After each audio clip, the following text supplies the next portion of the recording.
सलाम दोस्तों। सोचो, एक ऐसी जगह जो फिनलैंड का हिस्सा भी है पर वहां के लोग फिनिश नहीं बोलते।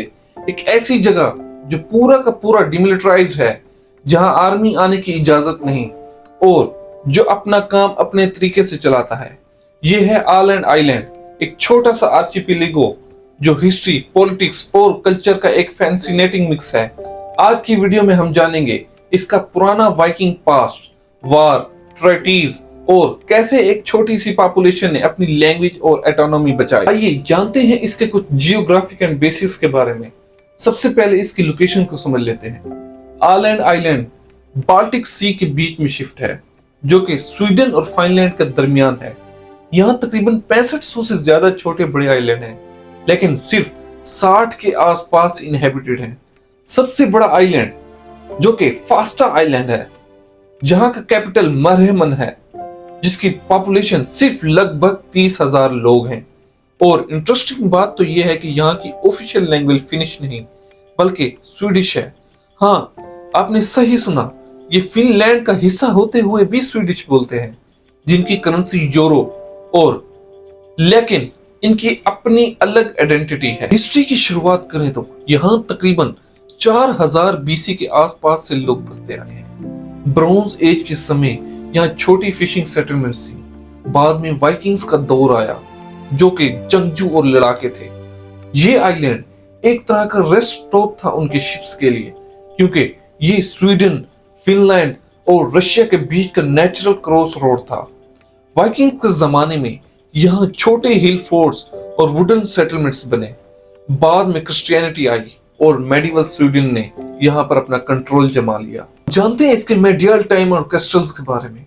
14th सेंचुरी में यहाँ कैस्टल होम कैस्टल बना, एक स्टोन कैस्टल जो ट्रेड और डिफेंस का हब था। यहाँ से स्वीडिश किंग्स अपने बाल्टिक टेरिटरीज को कंट्रोल करते थे।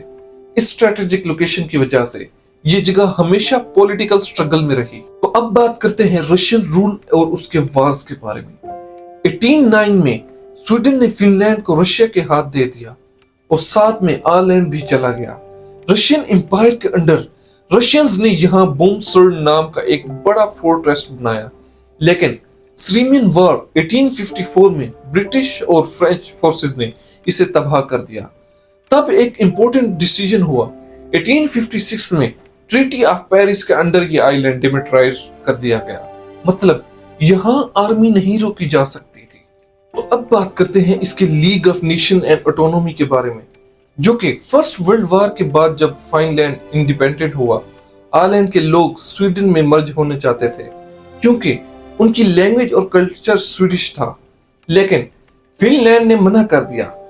ये डिस्प्यूट लीग ऑफ नेशंस के पास गए और 1921 में उन्होंने फैसला दिया कि आलैंड फाइनलैंड का पार्ट रहेगा, लेकिन स्पेशल ऑटोनॉमी के साथ। आज भी यहाँ अपना पार्लियामेंट है, अपना फ्लैग, अपनी पोस्टेज स्टैंप्स हैं और अपना इंटरनल लॉज बनाने का हक दिया है इनको। तो जानते हैं कि आज का आलैंड मॉडर्न कल्चर और इकोनॉमी कैसी है उसकी। आज के टाइम में आलैंड एक पीसफुल टूरिस्ट डेस्टिनेशन है। यहाँ की इकोनॉमी शिपिंग, ट्रेड और टूरिज्म पर चलती है। पोमर्न नाम का एक पुराना 4 मस्ट शिप यहाँ का मैरीटाइम म्यूजियम है। यहाँ के एप्पल ऑर्चर्ड्स फेमस हैं और हर साल कल्चरल फेस्टिवल होते हैं यहाँ पर। और दोस्तों, एक मजे की बात बताऊं आपको, आयरलैंड ने टूरिस्ट को अपनी तरफ माइल करने के लिए वहां के लोगों के लिए उनको टैक्स फ्री शॉपिंग का भी एक बोनस दिया है, जो कि सबसे ज्यादा टूरिस्ट को अपनी तरफ अट्रैक्ट करता है। दोस्तों, आलैंड आइलैंड एक परफेक्ट एग्जांपल है कि कैसे एक छोटा सा रीजन अपनी आइडेंटिटी, कल्चर और पीस को मेंटेन कर सकता है, चाहे उसके आसपास की दुनिया कितनी भी बदल जाए। आपको आयरलैंड की कौन सी बात सबसे ज्यादा इंटरेस्टिंग लगी है, मुझे कमेंट में जरूर बताइएगा। और अगर आपको ये वीडियो पसंद आई हो तो मेरे चैनल को लाइक, सब्सक्राइब और शेयर करना मत भूलें। Thank you. Allah Hafiz.